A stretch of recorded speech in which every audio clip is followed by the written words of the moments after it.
5.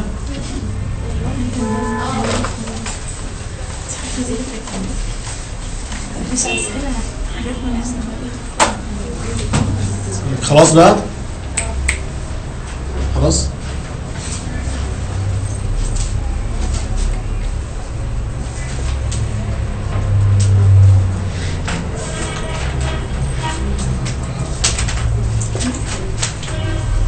اكتبوا يلا ورايا بقى، يلا افتحوا الصفحة لوحدها كده، يلا هدير، يلا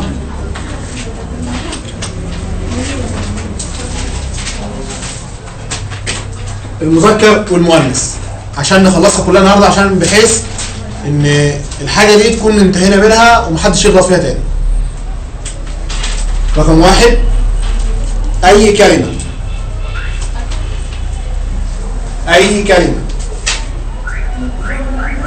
تنتهي بألف أو هاء تكون مذكر حقيقي. أهم حاجة ركزوا في الحقيقي.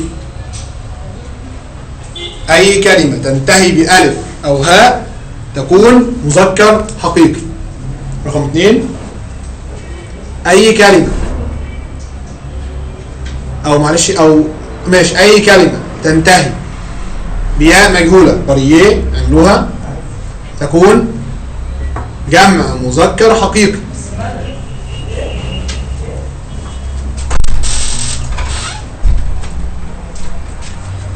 رقم 3، جمع مذكر حقيقي. رقم 3، أي كلمة تنتهي بياء معروفة اللي هي العادية تكون مفرد مؤنث حقيقي.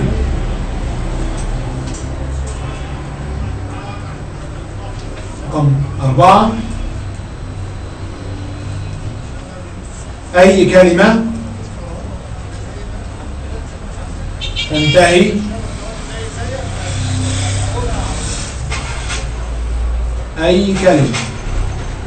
تنتهي بألف ونون غنة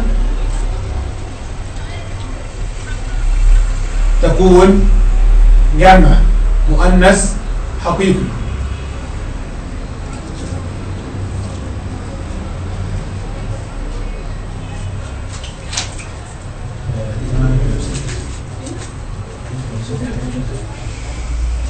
خلاص كده رقم 4. رقم 5، المفرد المذكر الشاذ لا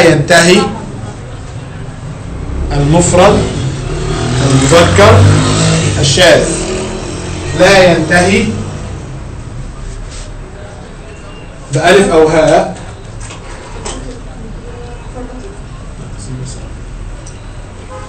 تمام. دي هتكون متعلقة برقم 6. جمعه رقم 6 بقى، جمع المفرد المذكر الشاذ. رقم 6، جمع المفرد المذكر الشاذ جمعه مثل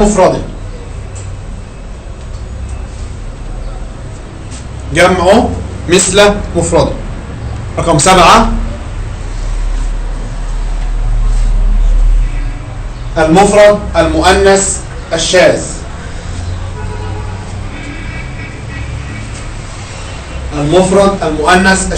الذي لا ينتهي بياء معروفة.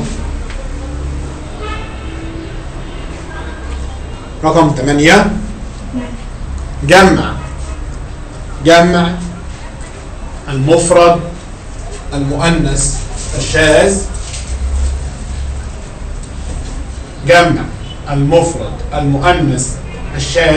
بياء ونون غنة.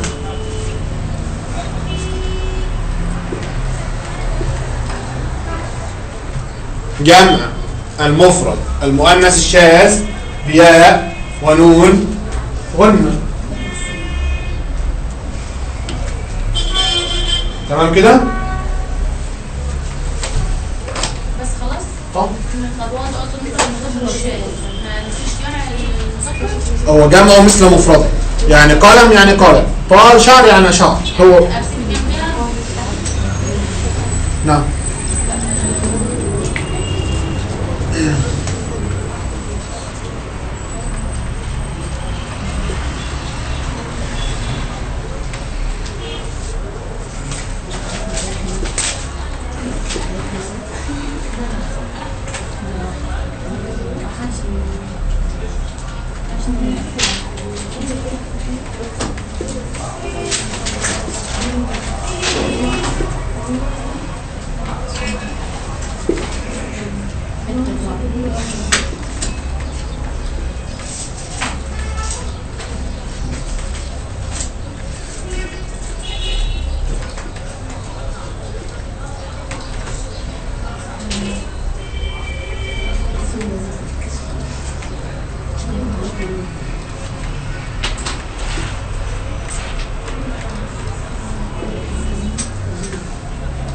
الحروف العاملة. الحروف العاملة هي تتمثل في حروف الجر، وعلامة الفاعلية ن، علامة المفعولية ق، وحروف الإضافة ق كي ك. عايزين بقى نعرف تأثيرهم على الثمان حاجات اللي انتوا مش كاتبينهم دلوقتي: المذكر والمؤنث، الشاذ والحقيقي.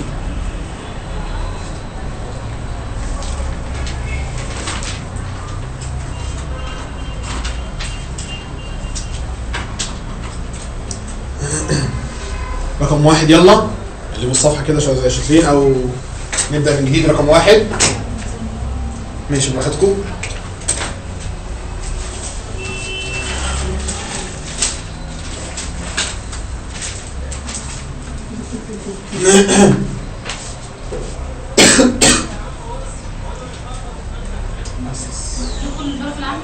نعم.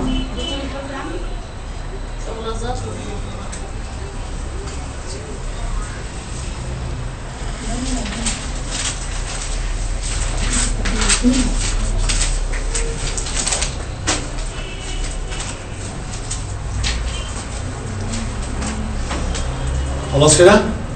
رقم واحد، رقم واحد يلا. إذا دخلت الحروف العاملة أو أي حرف، إذا دخل أي حرف، إذا دخل أي حرف من الحروف العاملة اللي قدامكم دي على الاسم المفرد المذكر الحقيقي، مثل لركا بتر. إذا دخل أي حرف من الحروف العاملة دي الموجودة قدامكم على أي اسم مفرد مذكر حقيقي، بنعمل إيه؟ بيحول الألف إلى بريء. اكتبوا عندكم: يحول الألف إلى ياء مجهولة بريء. واكتبوا المثالين دول: لركاني هتبقى لاركي ني أو بيتي ني.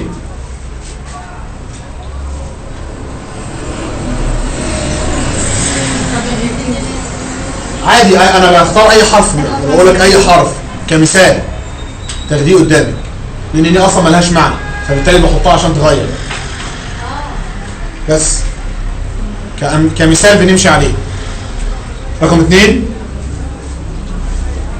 إذا دخل أي حرف من الحروف العاملة على الجمع المذكر الحقيقي،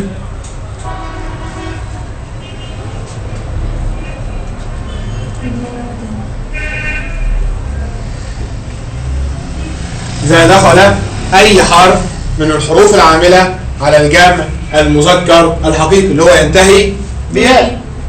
تمام كده؟ بياء مجهولة مثل لاركي. لو جينا حطينا بعده أي حرف من الحروف العاملة هتبقى بيحول إلى الياء المجهولة إلى واو ونون غنة. إذن تحول الياء مجهولة واعمل علامتها رييه إلى واو ونون غنة. واكتبي مثال لاركي واكتبيها تحت بقى لاركوني. لاركوني. بيتيني بيتوني. في حاجة مش مفهمها؟ هديل شوفي. لاركوني.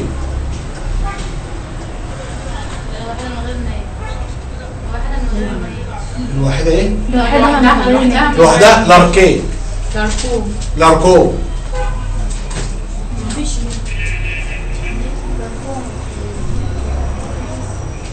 ايه فصلتي؟ لا مش فصلت. كده رقم 2. رقم 3 إذا دخل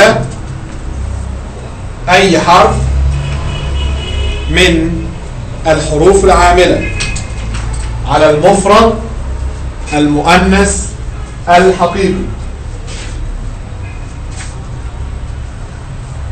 يبقى كما هو ولا يحول. يبقى كما هو ولا يحول مثل لاركي.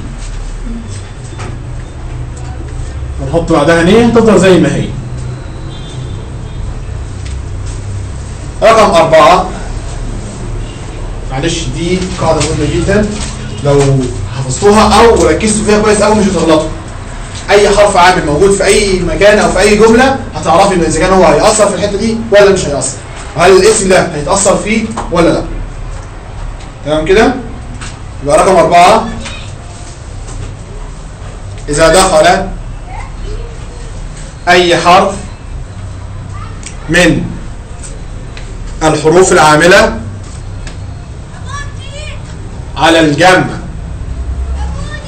المؤنث الحقيقي الذي ينتهي بألف ونون غنة تحذف الألف ونون غنة ويضاف واو ونون غنة مثل لاركيان. لو حطينا ني هتبقى لاركيون ني. لاركيان هتبقى لاركيون بإضافة واو ونون غنة. دي رقم كام؟ رقم 5 إذا دخل أي حرف من الحروف العاملة على المفرد المذكر الشاذ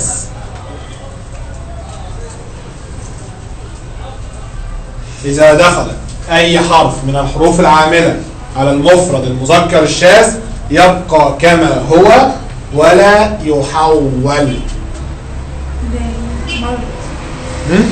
مرد مش مرد. مرد مثل مرد قلم.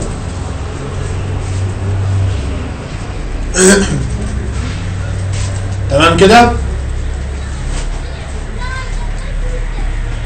رقم 6 إذا دخل أي حرف من الحروف العاملة على الجمع المذكر الشاذ يضاف إليه واو ونون غنة. مرد ممكن نستخدمها بمعنى رجال، لو حبينا نحط بعدها ني هتبقى مردوم ني أو قلموني.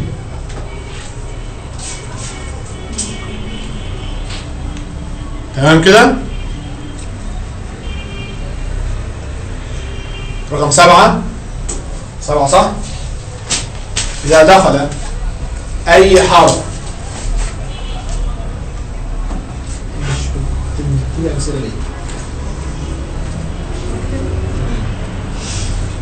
إذا دخل أي حرف من الحروف العاملة إلى الجمع المؤنث الشاذ،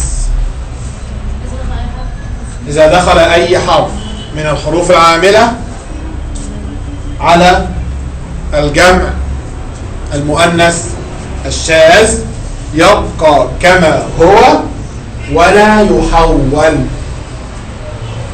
يبقى كما هو إيه؟ ولا يحول. مثل كتاب.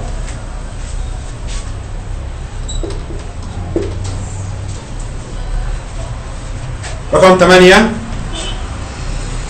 إذا دخل أي حرف من الحروف العاملة على الجمع المؤنث الشاذ، على ايه؟ الجمع المؤنث الشاذ الذي ينتهي بياء ونون غنة مثل كتاب. ب هو كتب، تحذف الياء ونون غنة. كتابين مثل كتابين، تحذف الياء ونون غنة. ونضيف انت كده بسرعه جدا على فكره، مش كان ممكن تقول رقم 8 آخر حاجة. إذا دخل أي حرف من الحروف العاملة على الجمع المؤنث الشاذ الذي ينتهي بياء ونون غنة مثل كتابين، نحذف الياء ونون غنة ونضيف واو ونون غنة، هتبقى كتابوني. كتابون.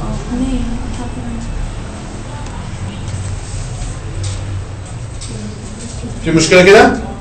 دي قاعدة الحروف العامة. دي بقى هتسهل لكم في الأسماء كلها.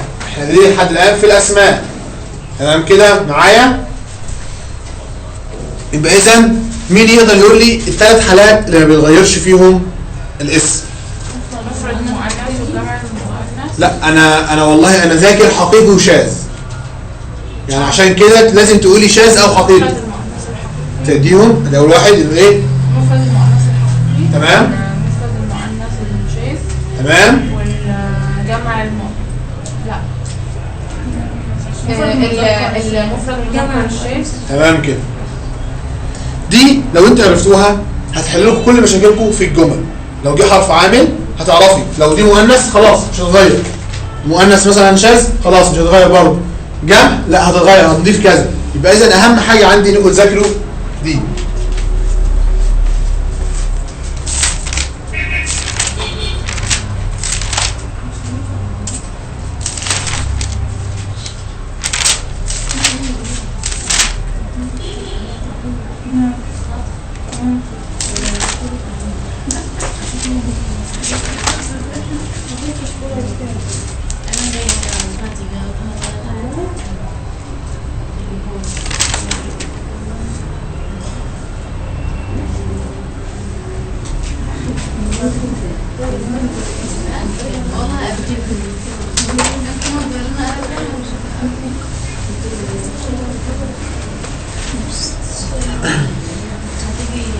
انا بهديكوا شويه بس عشان ايه والله ما اتكلمنا.